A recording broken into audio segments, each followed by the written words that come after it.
Narayanam namaskritya naram chaiva narottam devim saraswatim vyasam tato jayanti nashtiprayeshu bhadreshu nityam bhagavati sevaya bhagavati uttam shloke bhagavati naistiki. So continuing with the discussion on Srimad Bhagavatam, text number 37 onwards. So Brahmaji is further speaking to Narad Muni. Naham na yuyam yadritam gatim vidur navam deva kimuta pare suraha tanmaya mohit buddhyastvidam vinirmitam chatma samam vichakshmahe. Since neither Lord Shiva, nor you, nor I could ascertain the limits of spiritual happiness, how can other demigods know it? And because all of us are bewildered by the illusory external energy of the Supreme Lord, we can see only this manifested cosmos according to our individual ability. So Brahma is saying, since neither Lord Shiva, nor you, or Narad, nor I could ascertain the limit of spiritual happiness. So which in the previous verse, he was saying, this spiritual happiness one attains is unlimited. Brahm Sukyam Tvanantam. Prabhupada says in the purport. And he is saying, and because all of us are bewildered by the illusory external energy of the Supreme Lord. So this is how Maya is. And Krishna does say in Bhagavad Gita, Devi hi esha gunmayi mam maya drupte. It's very difficult to overcome Maya.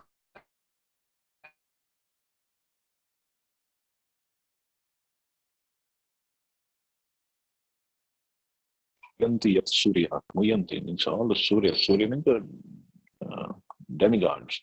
Even they get bewildered by this Maya. So Brahma is saying we can only see this manifested cosmos and not even to full extent according to our individual ability. This is Brahma is saying this is our position. We have authorities, Dwadash Mahajan, of which Brahma, Narad, and Shiva had the list as the first, second, and third in order of merit of those who know something of the Supreme Lord. So Prabhupada is saying nobody even Brahma cannot know completely everything about the Supreme Lord. He knows only something. Other demigods, semi-demigods, Gandharvas, Charans, Vidyadhars, human beings or asuras, can possibly know fully about the potencies of the Absolute Lord, Shri Krishna. Oh, I'm sorry, cannot possibly know fully about the potencies. The demigods, semi-demigods, Gandharvas, etc., all highly intelligent persons in upper planets. The human beings are inhabitants of the intermediate planets, and the asuras are inhabitants of the lower planets. All of them have their respective conceptions and estimations of the absolute truth, as does the scientist or the empiric philosopher in human society. All such living entities are creatures of the material nature, and consequently they're bewildered by the wonderful display of the three modes of material nature. So all such living entities are creatures of the material nature, and consequently, they're bewildered by the wonderful display of the three modes of material nature. So this whole manifested world is basically what? Made of three modes of material nature. And obviously, three modes of material nature, earth, water, fire, air, ether, mind, intelligence, also ego. They're scattered around in different forms, different shapes, different touch, sense of touch, different sense of smell, and the whole material, everybody in the material world, they're just bewildered. They're just running around after these items. Just like sense of touch, sense of seeing, sense of hearing, sense of smelling, sense of tasting. What is this material world? This is all it is. And the living entities, they get bewildered. They just get so enamored. Like a male elephant. He will always go after the female elephant because for him, the skin of that female elephant is more attractive than even if we put some Miss Universe, the female elephant, the skin of that female elephant, maybe the smell of that female elephant, that will attract him.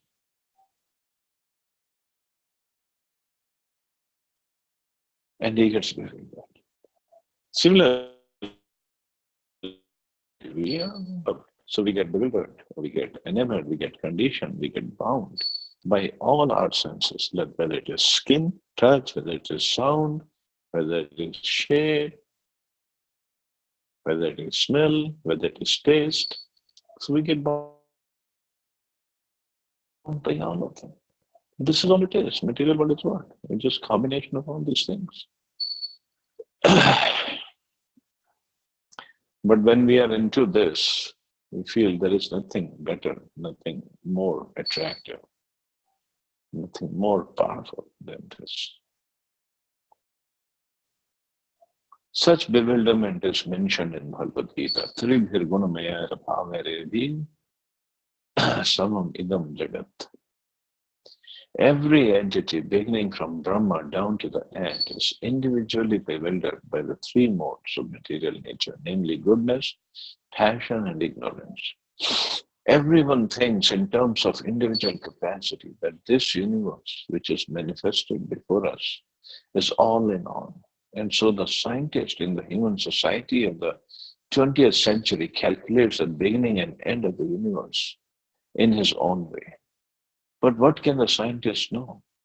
Even Brahma himself was once bewildered, thinking himself the only one Brahma favored by the Lord. But later on, by the grace of the Lord, he came to know that there are innumerable, more powerful Brahmas as well, in far bigger universes beyond this universe. And all of these universes combined together form Ek Bhag Vibhuti, or 1/4 of the manifestation of the Lord's creative energy.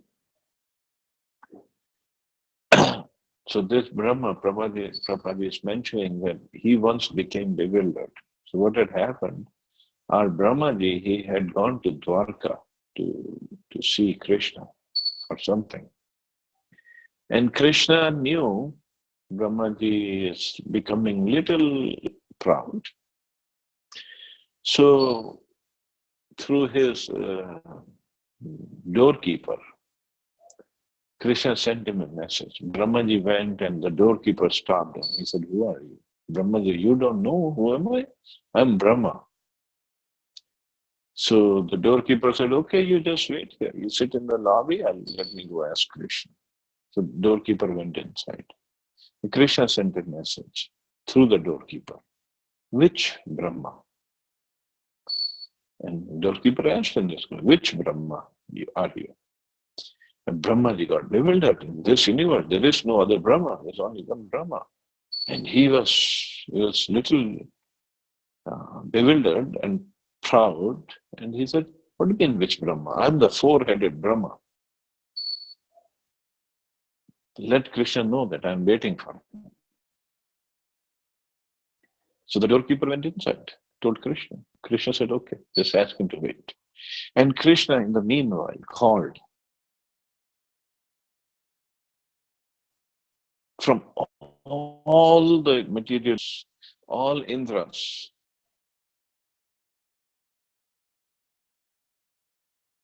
assembly hall, which was not big, fits everybody in that assembly hall. So everybody, all these Brahmas came, and then Krishna comes out in the assembly hall. And then everybody offers their respectful obeisances. And Brahmaji, when he saw all these Brahmas, and he was the only one with 4 heads. Other Brahmas, somebody had 16 heads.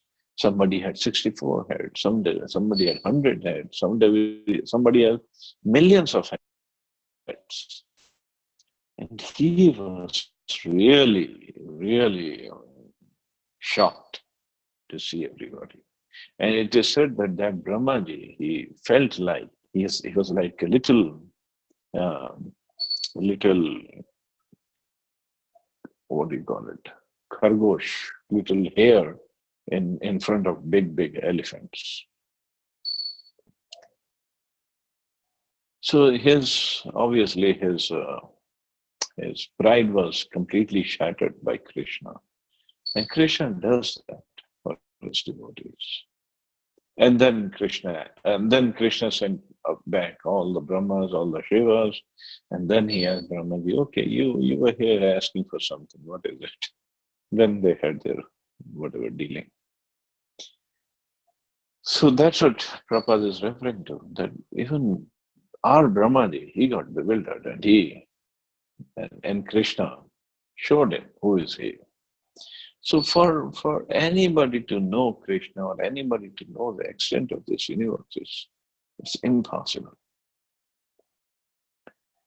So Prabhupada further writes, the other 3/4 of his energy are displayed in the spiritual world. And so what can the tiny scientist with a tiny brain know of the absolute personality of Godhead, Lord Shri Krishna?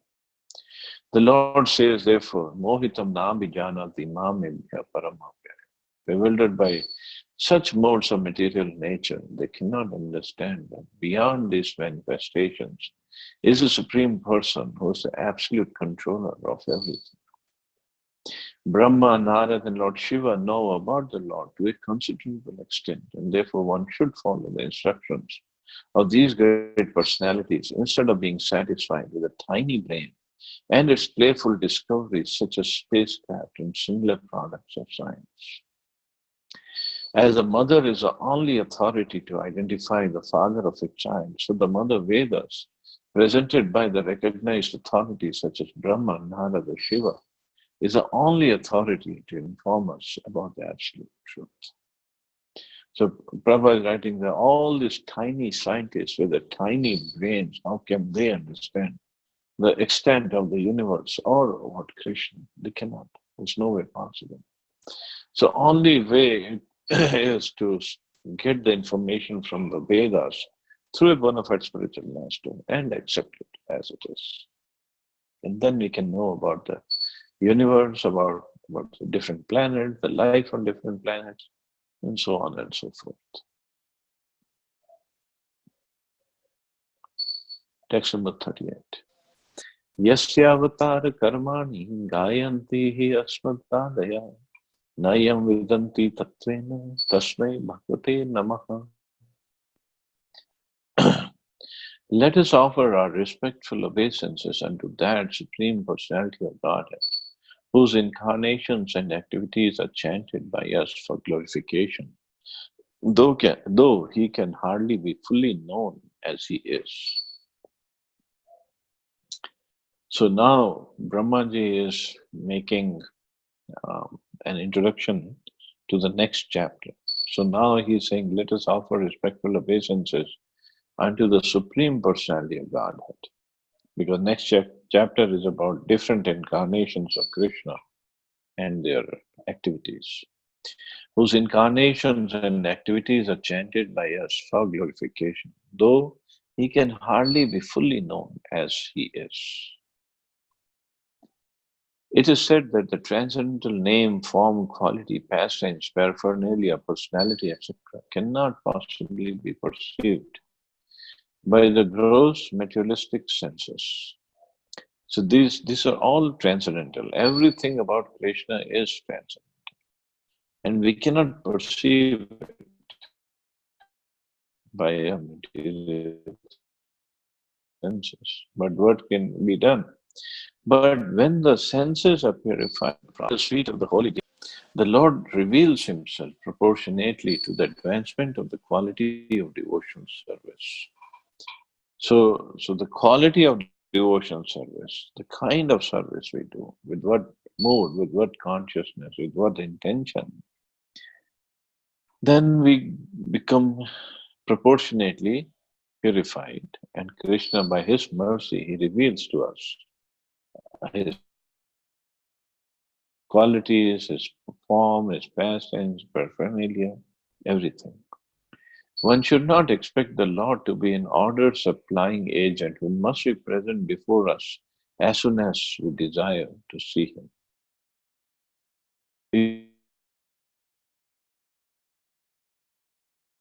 We need to undergo the prescribed devotion. Brahma Narada saying we cannot expect Krishna.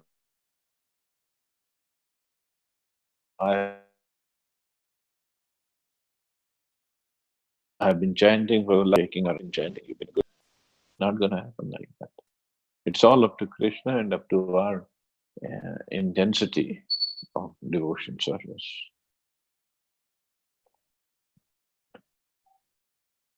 As the senses are progressively purified by bona fide devotion service, the Lord reveals his identity according to the spiritual advancement of the devotee. But one who's not in the line of devotion service can hardly perceive him simply by calculations and philosophical speculations. So means jnanis and yogis, they can hardly perceive him. Only devotees can perceive him. That's what Bhagavad Gita says, Bhaktya Mam Abhijanati. Such a hard worker can present a jugglery of words before an audience, but he can never know the supreme personality of Godhead in his person feature. The Lord has clearly stated in Bhagavad Gita that one can know him only by devotional service.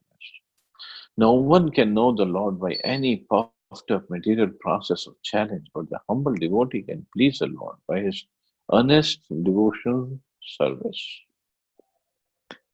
So the devotee, he pleases the Lord, is a humble devotee purpose by his earnest devotional service.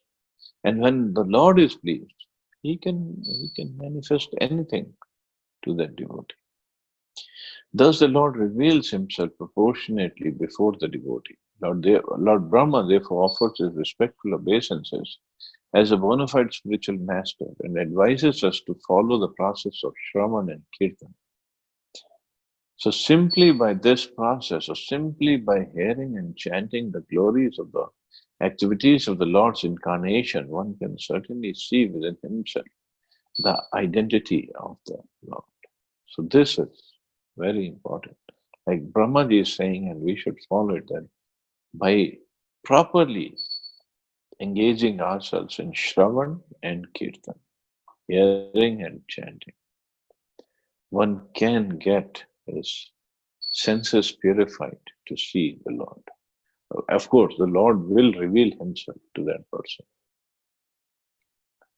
So all we have to do is engage more thoroughly and with more determination in this process, with more devotion, hearing and chanting. That's all.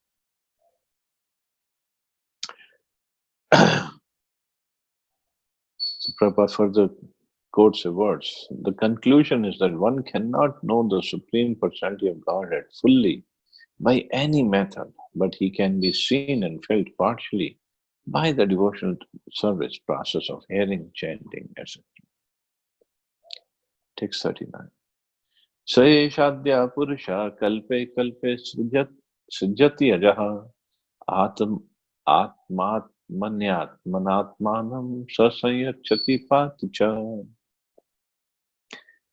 That supreme original personality of Godhead, Lord Shri Krishna, expanding his plenary portion as Mahavishnu, the first incarnation, creates this material cosmos, but he is unborn. The creation, however, takes place in him, and the material substance and manifestations are all himself. He maintains them for some time and absorbs them into himself again.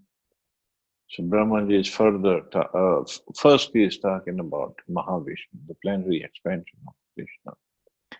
So he is the first incarnation, creates this material cosmos. He is unborn, he creates this cosmos and he absorbs them also at the time. The creation is not different from the Lord, and still He is not in the creation. So this we have studied in Gita, and Krishna says, Maya tadam idam sarvam jagat avyakta murtina matsthani sarvutani na chaham tesha avastita. Means the whole material cosmic cosmos that you can see, O Arjun, uh, everything is in me, but I'm not in them. Means everything is in me in my maybe in my universal form, everything is there in me. Or I am also there in Brahm Jyoti, in the form of light. But as myself, person, Shyamsundar Krishna, I'm not everywhere. The impersonal conception of the absolute truth is also a form of the Lord called Avyakta Murti. Murti means form, but because his impersonal feature is inexplicable to our limited senses, he is the Avyakta Murti form. And then that inexplicable form of the Lord, the whole creation is resting. So the whole creation is resting on the invisible form of the Lord.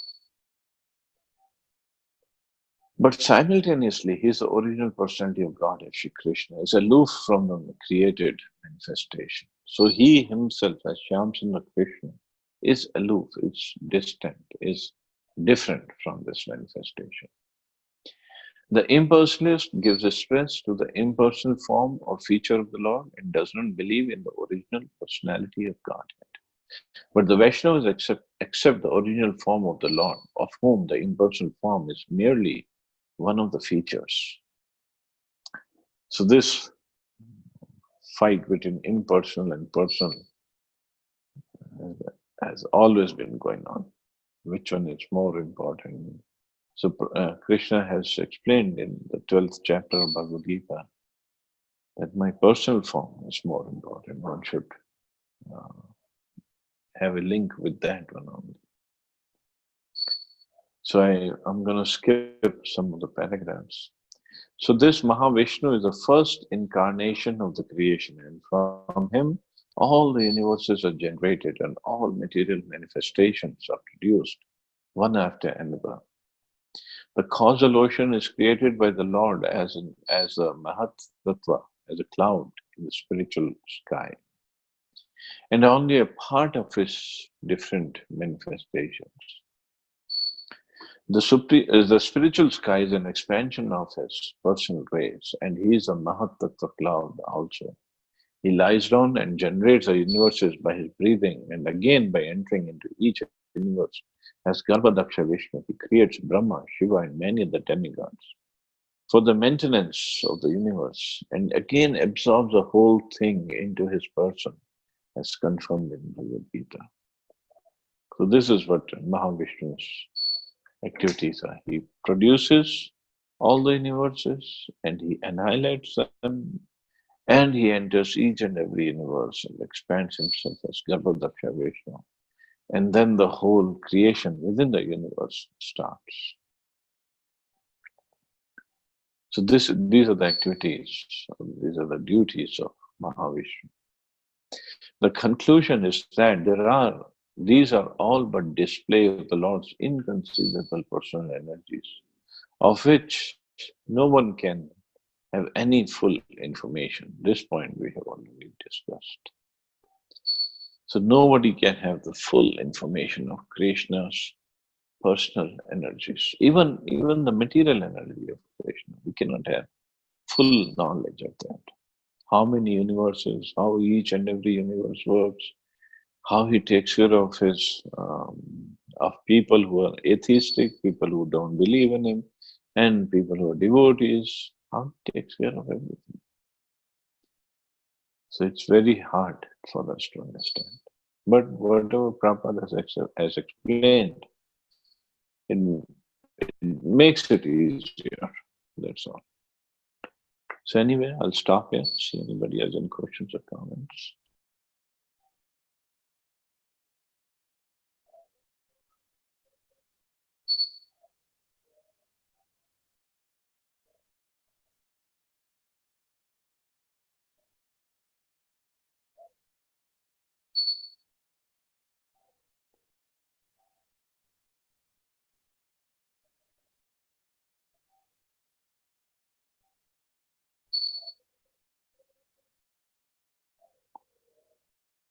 Okay, Sumatra. Yes, Mata.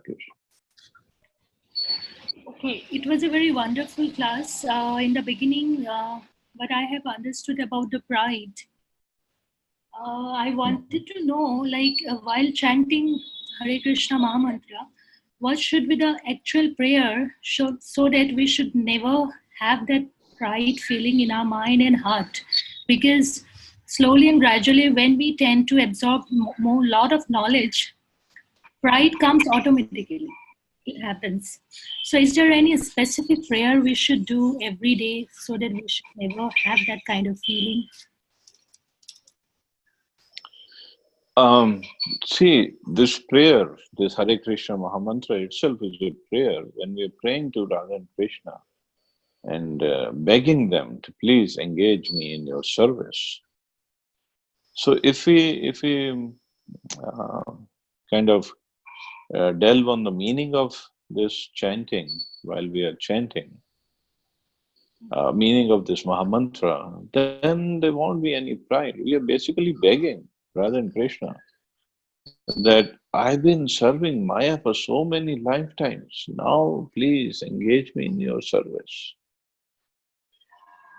Okay.